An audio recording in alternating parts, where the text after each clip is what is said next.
বর্তমান সমাজে মানুষ টাকা ইনকাম করার জন্য কি না কি করতে পারে। আর বর্তমান সমাজে এত পরিমাণ অসৎ ব্যক্তি হয়ে গেছে যে কোনো একটি ব্যক্তি কোনো একটি বিষয়ে ঠকবার পর সেই বিষয়ে আরো একটি অন্য ব্যক্তির কাছে যাওয়ার আগে দুবার ভাবতে হয় যে এই মানুষটি আদৌ সৎ তো। Hello guys, good morning. আমি রানা, আমার আবার একটি নতুন ভিডিওতে আপনাদেরকে স্বাগত।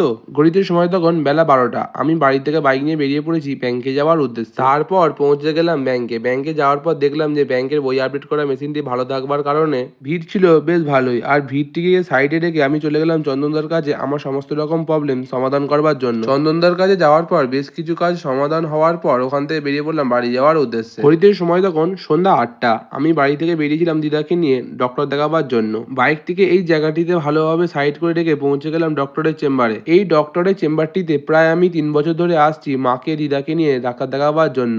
এই ভিড়টি দেখে আপনারা বুঝতে পারছেন যে কত রাত পর্যন্ত এখানে পেশেন্ট দেখা হয়ে থাকে। এই যে ব্যক্তিটি মুখে মাস্ক এবং সাদা জামা পরে আছে, এই ব্যক্তিটি মোটেও ভালো মানুষ না। আর এখানে নাম লেখানো নিয়ে বিশাল পরিমাণে 2 নম্বরই হয়ে থাকে। এই ডক্টরটির নাম হলো সাত্তকী মান্না। ইনি এখানে বৃহস্পতিবার বৈকাল 4:30 থেকে বসে থাকেন। আর এখানকার স্টাফেরা নাম লেখানো শুরু করে সোমবার সকাল 8টা 8:30টার পর থেকে। এই লোকেশনটি হলো আমতা হসপিটাল গেটের ঠিক অপোজিট। আমাদের বাড়ি থেকে এই লোকেশনের দূরত্ব প্রায় 5 কিলোমিটারের বেশি। আপনারাই বলুন তো অত সকালে এখানে এসে নাম লেখানো কি সম্ভব? তাই জন্য এখানে আমরা ফোন করেই নাম লিখিয়ে থাকি। এনারা সোমবার সকাল 8টা 8:30 থেকে নাম লেখানো শুরু করে থাকে। আর আমরাও সকাল 8টা 8:30 থেকে ফোন করতে থাকি শুধুমাত্র নাম লেখাবার জন্য।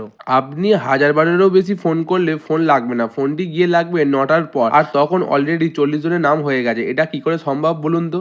এই ডক্টরটি আমতার আরো একটি জায়গায় বসে থাকেন, বাট সেখানেও নাকি সেম প্রবলেম। সেখানেও নাকি নাম লেখানো নিয়ে 2 নম্বরই হয়ে থাকে। আচ্ছা আপনারাই বলুন তো আমাদের মতন সাধারণ মানুষরা কি বা করবে, বা এই সমস্ত প্রবলেম কাকে গিয়েই বা বলবে? এত কিছুর পরেও এখানে আসবার কারণ হলো ডাক্তারবাবুর চিকিৎসার মান খুবই ভালো। এছাড়াও ডাক্তারবাবুর ব্যবহার এবং ডাক্তারবাবু মানুষ হিসেবে অতুলনীয়। ডক্টর দেখানো সম্পূর্ণ করে আমি বাড়ি যাই।